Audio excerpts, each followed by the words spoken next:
We thought it would be cool to explore an old abandoned town. No cops, no rules, just crumbling buildings and empty streets. But the deeper we walked in, the more it felt like the town wasn't really empty. It felt like something was waiting for us, like it remembered what happened there and wanted to show us. We should have never entered that town. I've done some dumb things in my life, but this one might have been the worst. It started as a chill plan with my cousin Liam.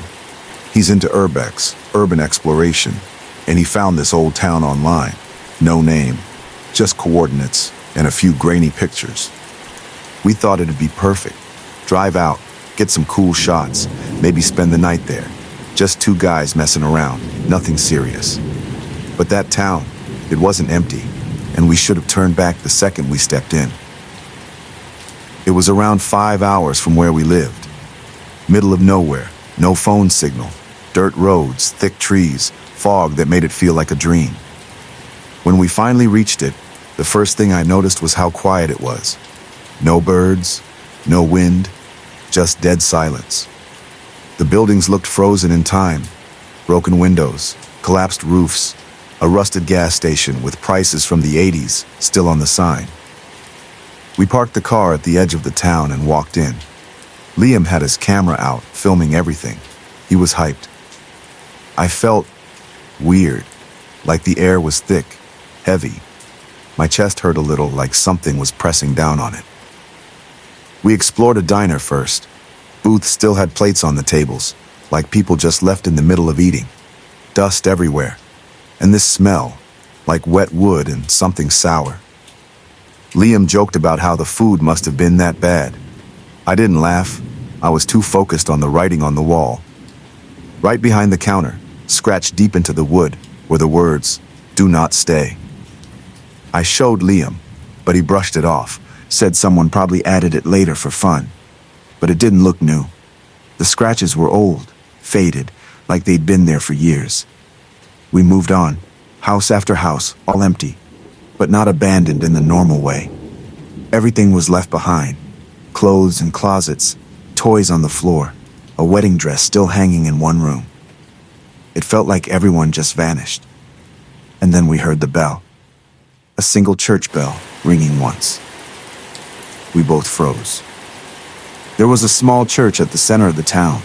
The door was slightly open, swinging back and forth even though there was no wind. We looked at each other.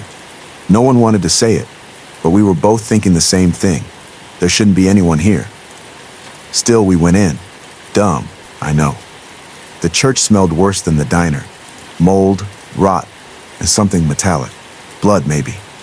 The pews were all broken. Candles melted into puddles on the floor. At the front was the altar. Above it, instead of a cross, was something else. A wooden symbol, a circle with a jagged X through it. It felt wrong, like just looking at it made my head hurt. Then Liam saw the book. It was lying open on the altar, old, thick, and handwritten. The pages were yellowed, the ink faded. He started flipping through it. I just watched. It wasn't English, not anything I recognized. Symbols, strange drawings, and names that looked like they were made up of growls and clicks. Then, as he turned to the last page, we both heard it. Whispering. Coming from the back of the church. Low, fast, layered, like 100 voices speaking at once. Liam spun around with his camera, but there was no one there. The door was closed. I swear I didn't close it. I grabbed his arm. We need to go. Now. He didn't argue. We bolted out of there, ran straight back to the car. But the road was gone. I'm not kidding. The path we drove in on, it wasn't there anymore. Just thick trees and fog. Liam started freaking out, kept saying we must have gotten turned around, but I knew where we came from. I knew. Then, from behind us, we heard footsteps. Slow, crunching on gravel. We turned around and saw her. A woman. Pale, wearing a dirty white dress. Her hair covered her face, and she was barefoot, dragging one foot behind the other. She didn't make a sound, just stood there, head tilted, like she was trying to hear us breathe. We backed away slowly, hearts pounding. She didn't follow. She just raised her hand and pointed. toward the church. We ran again. Not to the church, no way, but deeper into the town, hiding behind buildings, trying to lose her. But every time we stopped, we saw her again. At the end of a street, in a window, in reflections that didn't make sense. She was always pointing, always toward the church. Eventually, we ended up in the school. It was the only place that felt different. The whispering wasn't as loud there. The air was lighter. We stayed there till night fell. That's when the lights came on. I swear to God, the whole town lit up like it was alive again. Street lamps buzzed, house windows glowed. The church shined the brightest. And the whispers turned into singing. A low, haunting hum that echoed through the streets. I looked out the window and saw people walking, dozens of them. But they weren't right. They moved too slow. Their arms hung strange. Their eyes were glowing.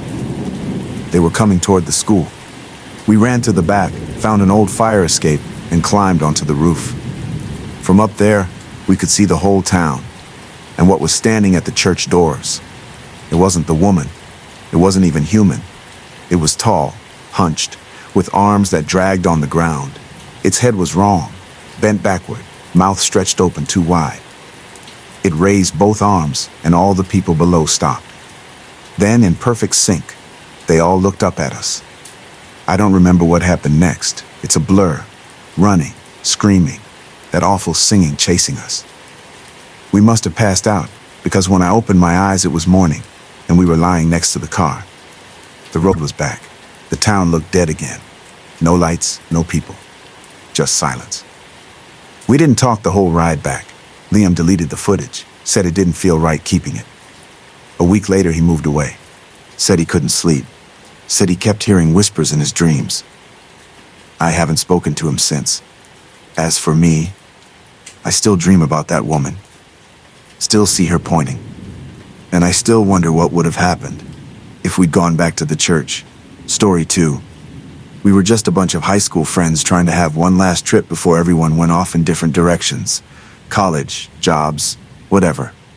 So we decided to go camping. There were 5 of us. Me, Jordan, Kyle, Mikey, and Sam. We picked a spot none of us had ever been to. Deep in the hills, no cell service, no one around. Just trees, a lake, and the kind of silence that makes your ears ring. We were all excited at first. Tents set up, firewood chopped, food packed. The sun dropped fast, and by nightfall, we had the fire going, and were telling dumb stories like always. Then Mikey brought up something strange. You guys ever hear about the thin ones? We all laughed. Thought it was some made-up horror thing. But Mikey swore it was real. My uncle used to hike around here. Said there were things in these woods, tall, silent, always watching. Said once you saw one, it followed you forever. We made fun of him, called him crazy. He got quiet after that. I wish we'd taken it more seriously. That night, around 2 a.m., I woke up needing to pee. I got out of the tent and walked a bit into the trees. Didn't want to go too close to camp. As I was finishing, I heard something behind me. Not an animal, not wind. It was a voice. Low, breathless, whispering my name. Ryan. I spun around with my flashlight. Nothing. Just trees. I told myself I imagined it. Maybe Mikey's story messed with my head. I hurried back to camp and zipped myself into the tent. The next morning, Sam was gone. We thought he went for a walk, maybe took a swim in the lake. But his shoes were still by the tent, so was his jacket. We looked for hours, yelled his name, checked the trail, nothing. Then Kyle found something. A footprint. Just one, deep in the mud, bigger than a person's, and long. Way too long. Mikey turned pale and said, "We need to leave." But Jordan didn't believe in any of it. He said Sam probably wandered off and we'd find him. We didn't. That night we stayed close to the fire. Nobody made jokes. Nobody laughed. The woods were too quiet. No bugs, no wind, no owls. It felt like something was holding its breath. We heard movement around 1 a.m. Heavy steps, cracking twigs, slow, careful pacing, like something walking in circles around the tents. I whispered, "Who's that?" No answer. Then we heard it. A voice soft and weird. "Help me." It sounded like Sam, but wrong, like he was trying to copy himself. We grabbed our flashlights and came out of the tent. Nothing there, just the fire, low and flickering. Then Kyle screamed. We turned and saw him staring at the trees. Something moved between them. Tall, too tall, slender and pale. Its arms were long, fingers like branches. It stepped back and vanished into the shadows. We didn't sleep the rest of the night. At first light, we packed up fast. Didn't care about gear, just stuffed what we could and left. We hiked nonstop for hours. But the trail looked wrong. It felt longer. The same rock formations kept repeating. Same fallen tree, same curve in the path. It was like we were walking in a loop. Jordan threw his bag and yelled, "We're not getting out." Then he stopped. He was staring at something in the trees. We looked and saw Sam, standing still, back facing us. Jordan ran toward him, calling his name. We tried to stop him, but it was too late. As soon as Jordan reached out, Sam turned around. It wasn't Sam. His face was too smooth, eyes too wide, mouth wrong, stretched too far across his cheeks. The thing smiled and touched Jordan's shoulder. Jordan screamed, a loud, horrible scream. Then he vanished. Gone. Like something sucked him into the air. We ran. Didn't stop. Eventually we found an old fire road, followed it for what felt like hours. When we saw a ranger's truck, Mikey collapsed. They brought us back to town, asked questions. We told them what happened. They said we were dehydrated, hallucinating, shock. Nobody believed us. They sent a search team. Didn't find Sam. Didn't find Jordan. No tracks, no blood, no clothes, nothing.